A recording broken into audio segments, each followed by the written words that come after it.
Mayor Ras Baraka announced last week a plan to test the feasibility of a universal basic income (UBI) for residents of Newark, New Jersey. In making this announcement, Mayor Baraka noted that one-third of the city still lives in poverty. Poverty in Newark, as in many urban areas, is excessive, according to the U.S. Census Bureau. 28.3% of Newark's residents live in poverty versus 10% for New Jersey overall.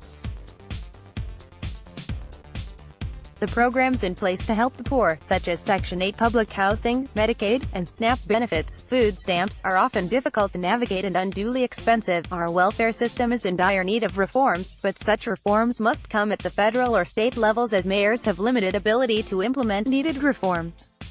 Mayor Baraka's desire to independently explore alternatives is understandable, but is UBI really the best or even a workable solution? Mayor Baraka provided no details about a possible UBI initiative, but as the adjective universal implies, such programs generally apply to everyone. This would include those who are unable to work, those who are able to work but choose not to, and those who are working but unable to find a good-paying job. Unfortunately, as with most one-size-fits-all solutions, UBI sounds good but fits poorly. Puzder, if socialists really wanted to help people, they'd be capitalists. We all feel compassion and a desire to help those who are unable to work or care for themselves and their families.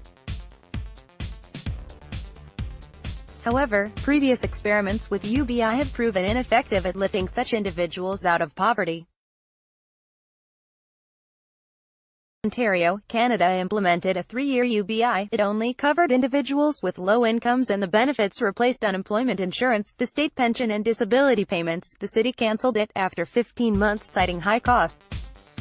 Here in the U.S., even with significant reforms to existing welfare programs, it is difficult to see how any government entity could sustainably finance a UBI that would actually lift people out of poverty. Costs certainly would be a problem for cities such as Newark that have faced and still face serious financial challenges. A program that is all but preordained to fail won't help anyone. There is perhaps less compassion for those who are able but choose not to work. Very few people working to support themselves and their families want to additionally support people who could work but would rather not. Finland had a UBI program considered cutting-edge at the time. The number of Finns who supported the program dropped from 70% to 35% when they were told it would increase their taxes. They terminated their UBI program, replacing it with a program that encourages work. Laziness is not a virtue people generally want to underwrite.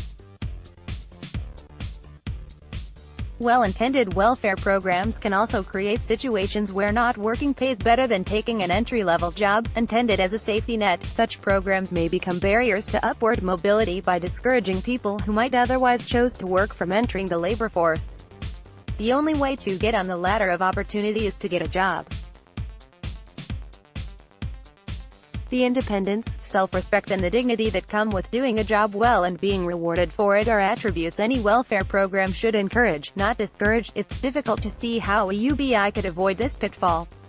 Even our current welfare system can punish people who work, because, as a person's income from work reaches the cutoff point for benefits, a slight increase in income may result in a severe decrease in those benefits. Policy wonks call this the welfare cliff. As a result, the system can compel benefit recipients to forego wage increases or promotions, trading opportunity for safety and preventing them from realizing the independence and self-reliance that come with personal success and a job.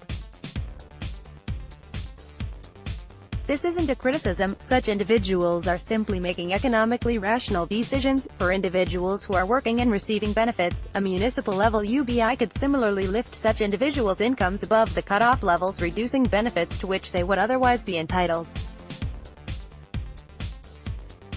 Fortunately, there is an existing and proven solution that lifts people out of poverty while allowing them to work and improve their lives. It's known as the Earned Income Tax Credit (EITC). Eligible EITC recipients receive government assistance to supplement their wages. As their income from work rises, their government assistance declines until it is no longer needed. However, the decline is never so steep that it reduces their total income. The more you work, the more you make. Click here to get the Fox News app. According to the Nonpartisan Center on Budget and Policy Priorities, the federal EITC lifted about 5.8 million people out of poverty in 2016, including about 3 million children, and reduced the severity of poverty for another 18.7 million people, including 6.9 million children. A growing body of research ties the EITC to improvements in infant health, school performance, college enrollment, and potential earnings in adulthood, thus reducing poverty both in the near and long term. States have enacted their own EITCs to supplement the federal benefits. While Mayor Baraka's heart is in the right place, perhaps a better approach would be for Newark to become the first major city to enact its own EITC supplement as the means to both encourage work and reduce poverty. Click here to read more from Puzder.